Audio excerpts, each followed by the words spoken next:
Hello, and welcome to our food demonstrations as part of the virtual Big Cheese 2021.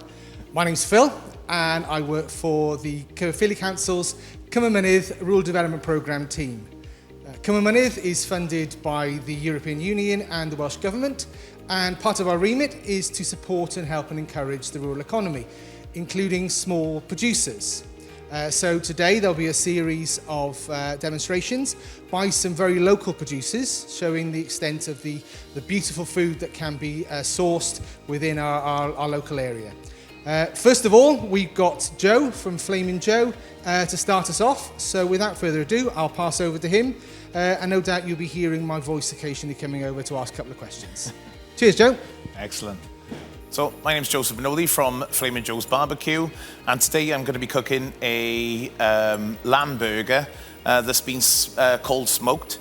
So I'm going to be serving it with a Welsh rarebit cheese sauce, and what we've done ahead of time in true Blue Peter fashion, I've smoked some lovely local lamb burgers that we made in-house at Flamin Joe's.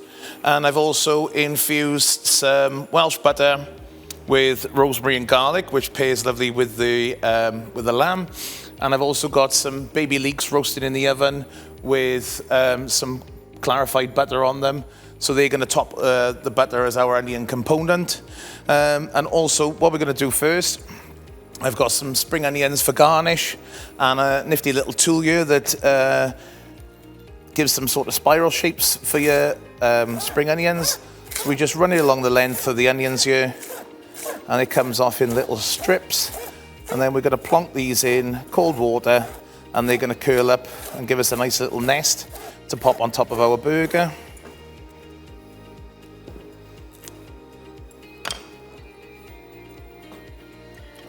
So the cold water will help these curl up. There we go.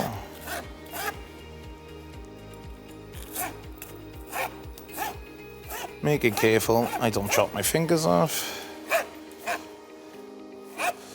There we are, lovely.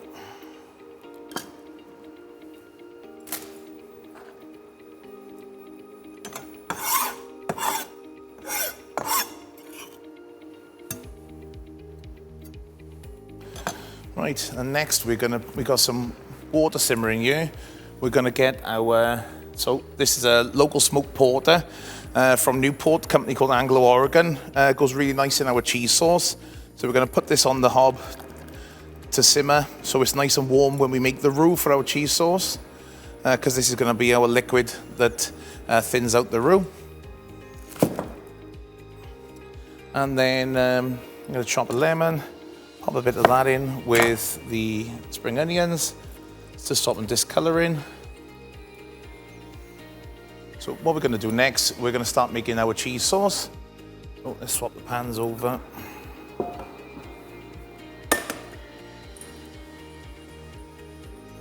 Can't tell if that's on.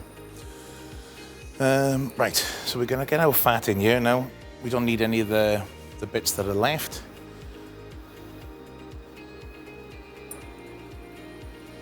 As you would make, like you're making a gravy or whatever, we do equal parts fat and flour. And this has already been pre-infused.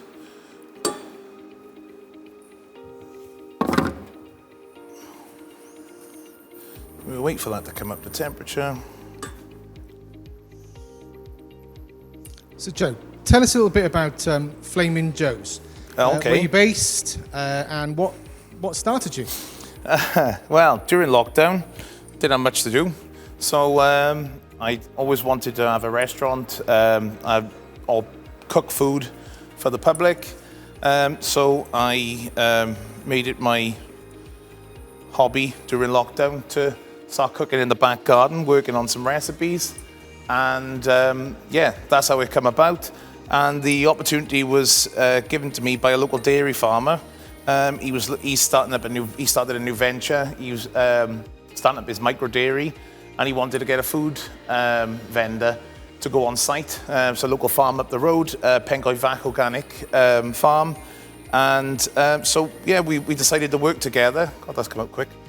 And that's going to be our that's our pulling factor now. So people come in all over for fresh dairy produce, and we do authentic American barbecue, and we also dabble in a bit of like South American grilled meat and that type of stuff. All live fire cooking. So if anyone wants to come along, they can see the smokers in action, or the live, or the wood burning, and it's a nice smell, sight and sounds and everything. So yeah, next we got this oil's come up to temperature. So yeah, we've got our fat up to sufficient heat now. So we're going to add a couple of tablespoons of plain flour into the mix and get the fat incorporated into the flour. So yeah, we make sure all the flour's incorporated, and then we'll cook it off a little bit in the fat so it doesn't have that raw flour taste and unpleasant mouthfeel. So there we are, that's all got incorporated now. And then we're going to slowly ladle in the beer, because that's nice and warm. We put a bit at a time in.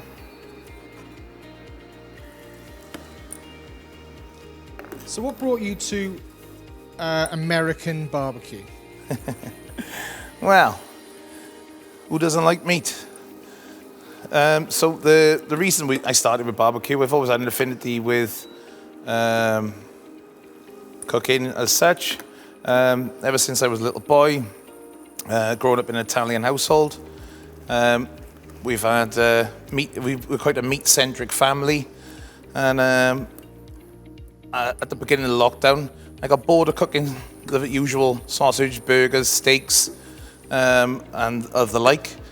And so I was looking at a bit of YouTube, and I decided to take the plunge and do a pulled pork. And it's probably the best thing I ever did, because pork is a very forgiving meat, and it came out really well. And I think maybe if I'd done something a bit more technical and then failed on the first attempt, I probably would have, it might have put me off and I might not be here today, but it worked. And it inspired me to go on to do other things, seek out more challenging, complicated recipes.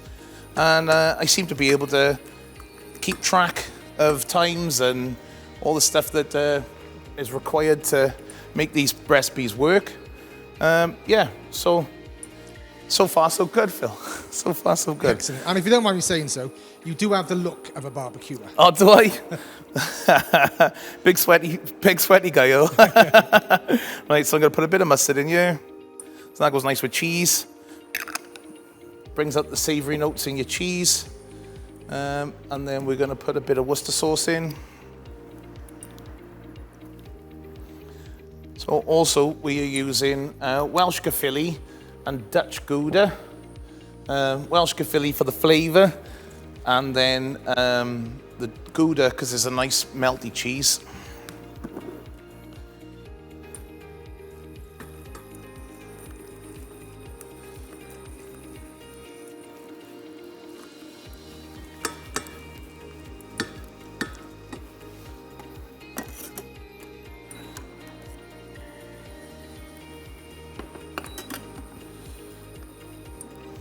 You can smell the smoked barley and hops in the beer, and that's going to marry nice. They're all going to go together with the lamb and the leeks. Actually, was a good point. Let's check on them.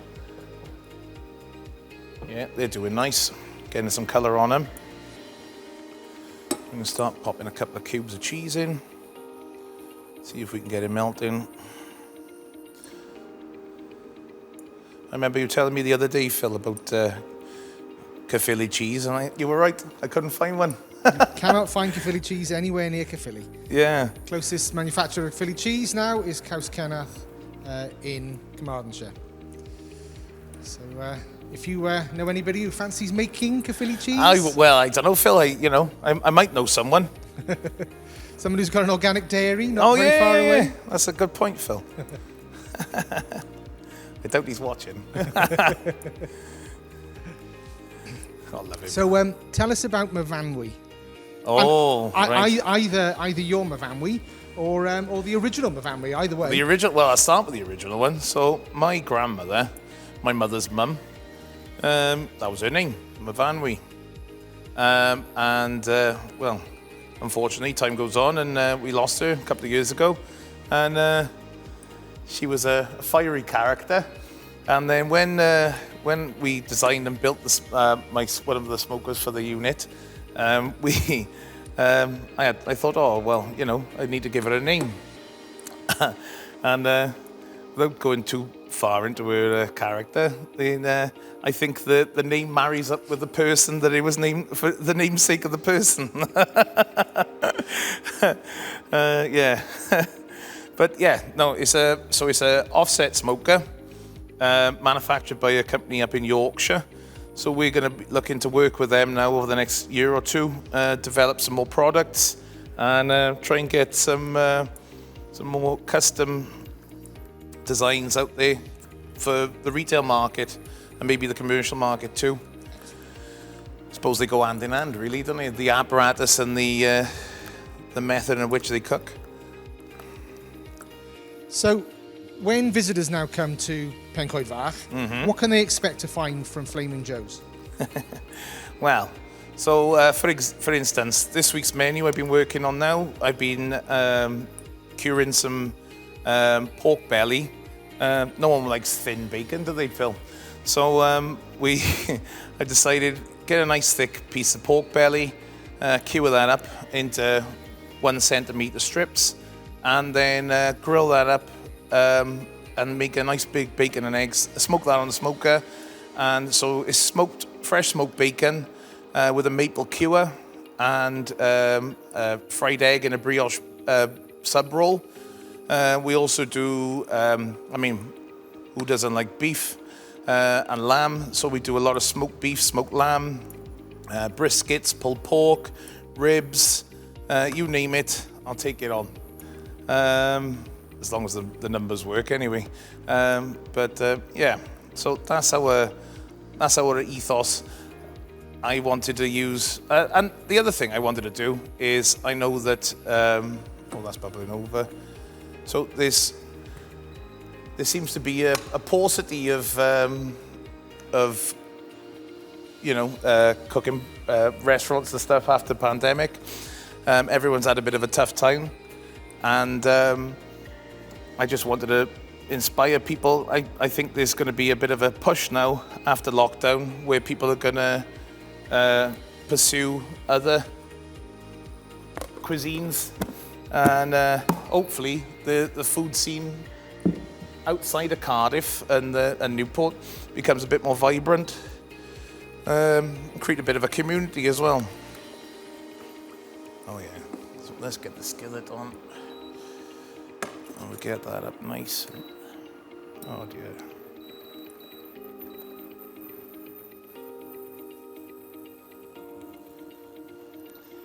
So if I was going to attempt barbecuing myself rather than just the plain burgers and sausages I buy from supermarket or butcher, what do you recommend as far as things about rubs? Do you recommend a rub to be used? To be honest with you, we try not to use rubs. I mean, we Texas barbecue traditionally is salt and pepper, maybe a bit of garlic, and then you work the smoke imparts the flavour. Rubs are great. A lot of them are full of sugar, and then with the problem with the sugar, you get it's easy to burn, and then once you've burnt something, you can't really get rid of the taste, which is a shame. So I would start, like I said at the beginning, pulled pork is probably the most forgiving, because you can cook it until you reach an internal temperature of just over 200 Fahrenheit, and then it's quite a simple one to start with. I also, nice easy one to start with is a smoked whole roast chicken.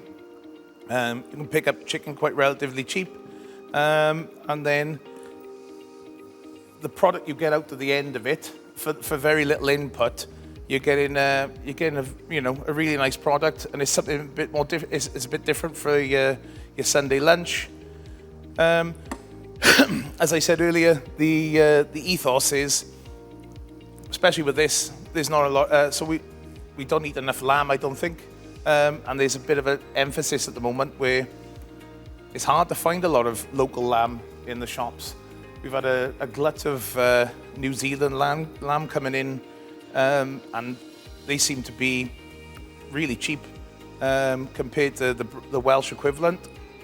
So it's nice to get some local Welsh lamb, and it's fantastic for smoking as well. I actually did a recipe the other day.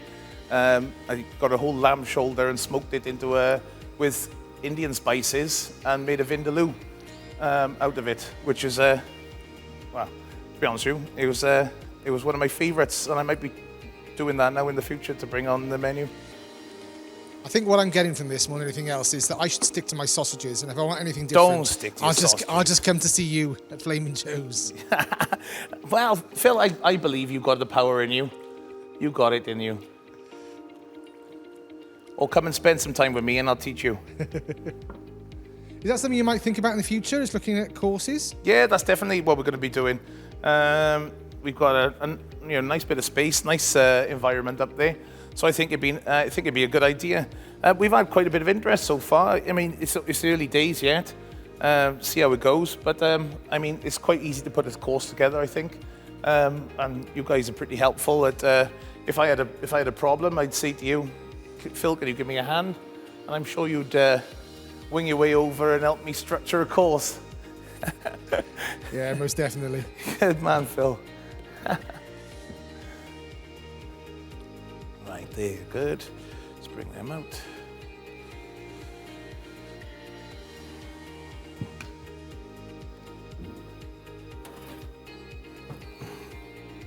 So we got the leeks are taking on some lovely colour.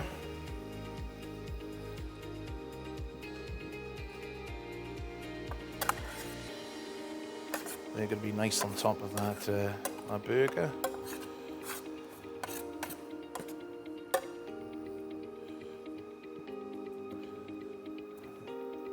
So because lamb is quite fatty, we're going to go in, don't need to put any oil in first. Oh, that's nice.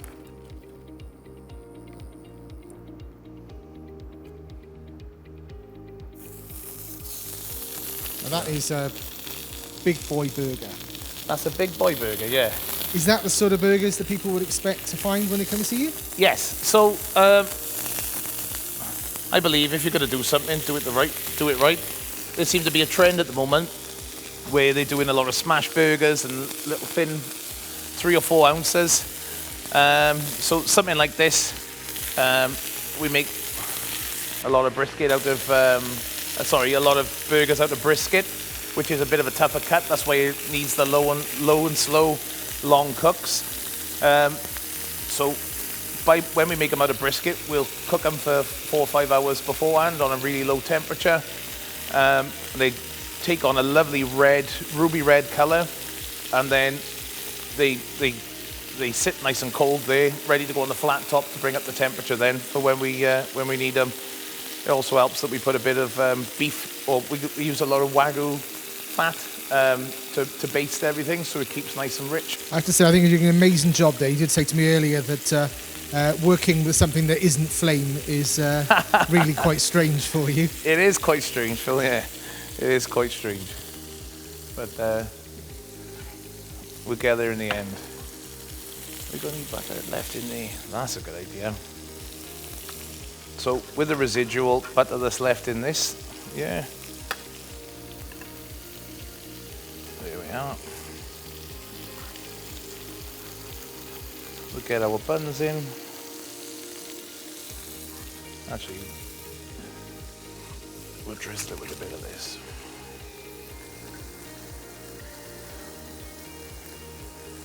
This is a nice neutral oil, this avocado oil. And you can stick a nice bit of temperature just to get these buns, freshen them up.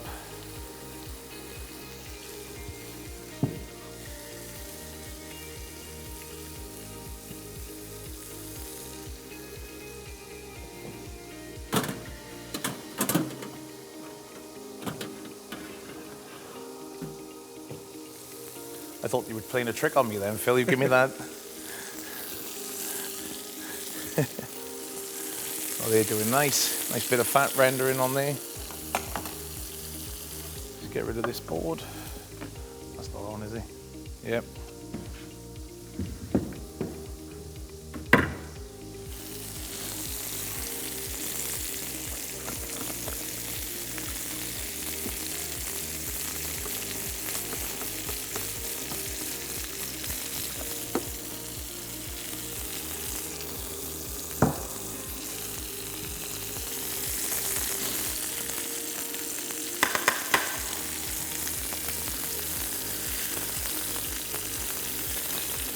There we are. You can see the red colour coming out there as well from the smoke.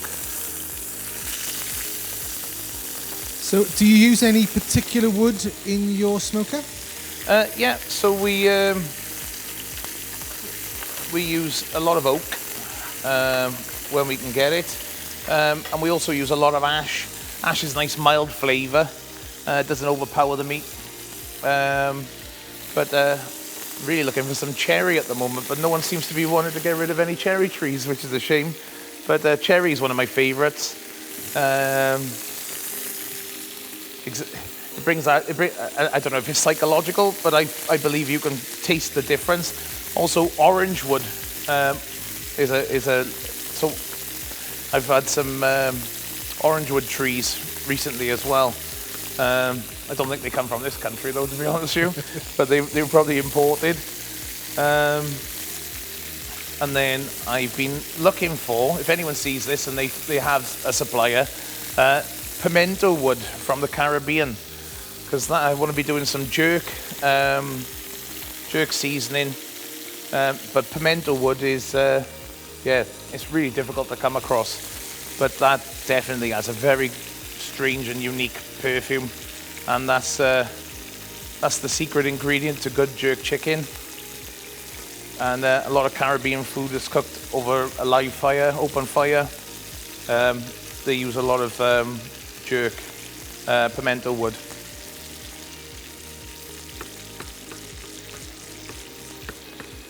So we've got our burger, we've got a nice topping for it, we've got our bun to pop it on.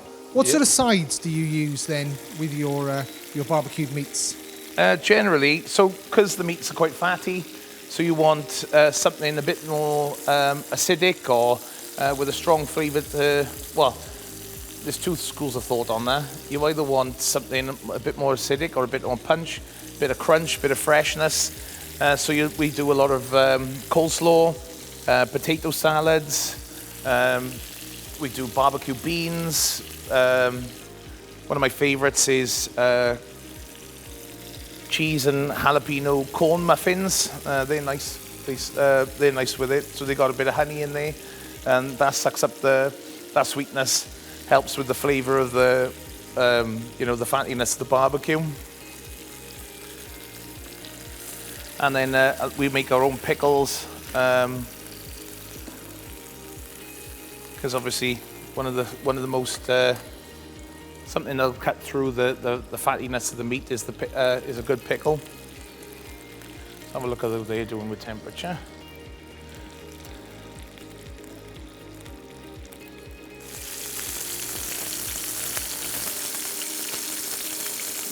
Easy.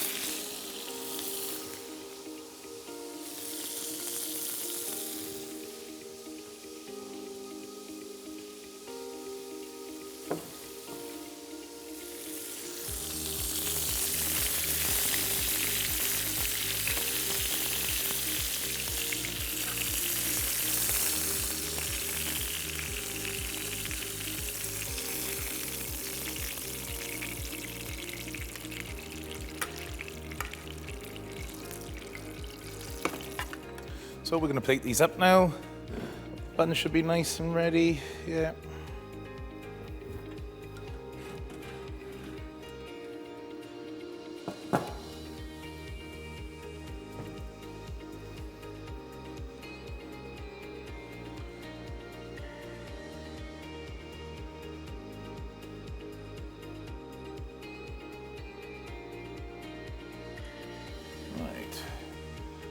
Got some mayonnaise to go on the bottom.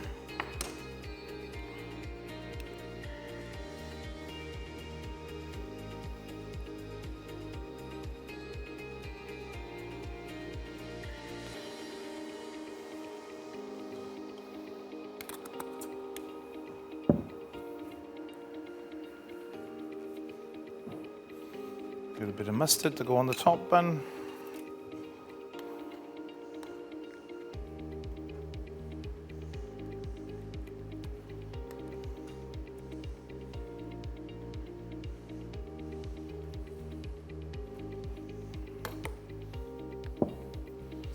Then we get our patty. Is that the right one?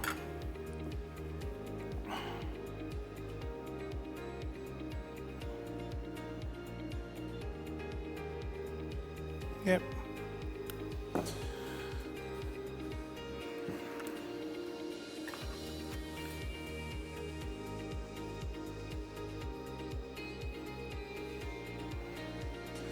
And we'll get some of our leeks.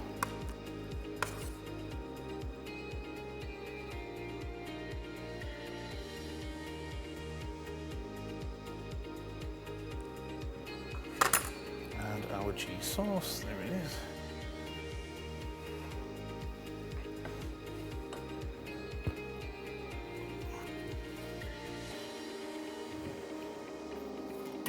Actually, where's that spoon gone? It was in the mustard.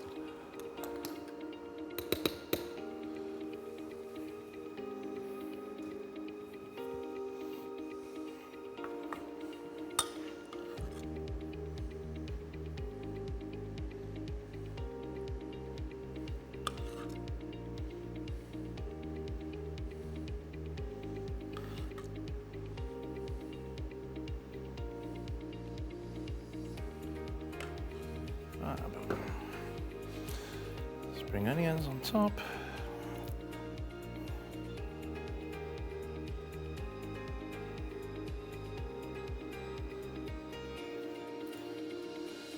And a bun.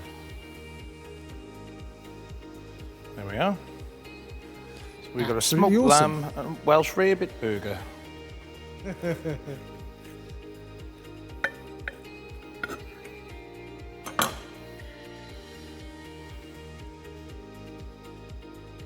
we go.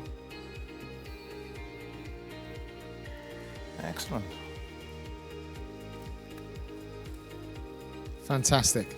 Cool. Well, thank you very much for that, Joe. That's all right. And just to remind everybody, you are Flamin Joes, Yeah. which are based at Pencoed Fach Farm, which is in Aberbargoed on Halebedo Hirion.